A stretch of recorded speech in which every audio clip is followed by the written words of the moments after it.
नमस्कार, स्वागत है आप सभी का हमारे इस चैनल सुनो कहानी में।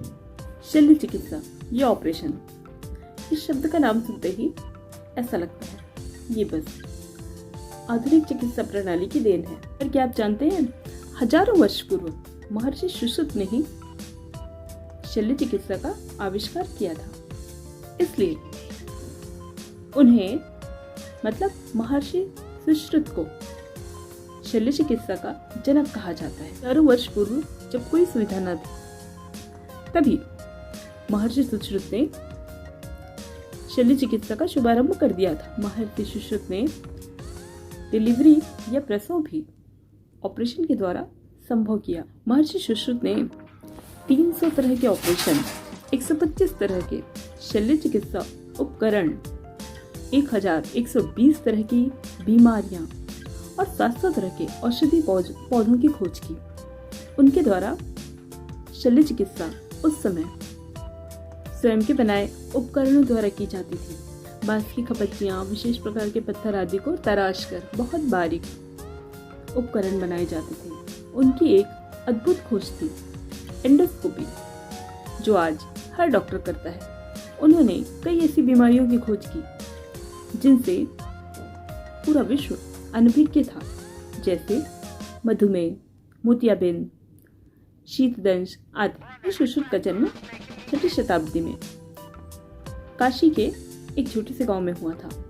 उनके पिता का नाम विश्वामित्र और माता माधवी थी। के गुरु देवोदास जी थे, जो धन्वंतरी के अवतार माने जाते थे। वे गुरु के प्रिय शिष्य थे, क्योंकि उन्हें उस उम्र में इस शिक्षा को पाने में इतनी रुचि थी कि उन्होंने स्वयं भी उसी उम्र में कई आविष्कार शुरू कर दिए थे। एक घटना है, उनके एक साथी की, सहपाठी की किसी कारण से एक उंगली कट गई थी। तभी इस बालक ने उस बच्चे को शांत कराया और तत्काल ही एक लेप तैयार किया।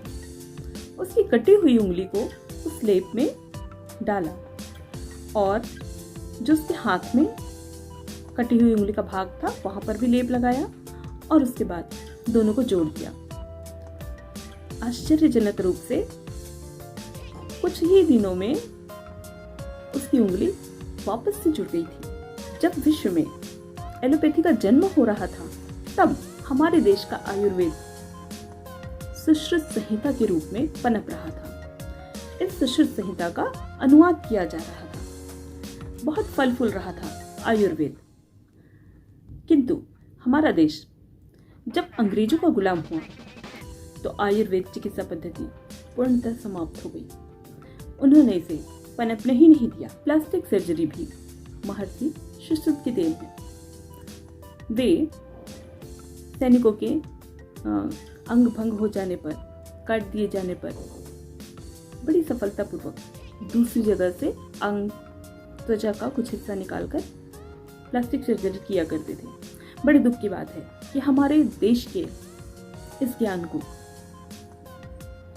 अंग्रेजों ने अपने भाषा में जब अनुवाद किया, तब जाके उसका प्रचार प्रसार इस रूप में हुआ कि वह पाश्चात्य चिकित्सा प्रणाली है। किंतु बड़े गर्व की बात है कि ये सब कुछ हमारे भारत देश की देन है। Maharshi Sushruta, father of surgery, father of plastic surgery, father of brain surgery, क्या नहीं दिया इन्होंने चिकित्सा जगत को। चिकित्सा जगत आज भी उनका आभारी है।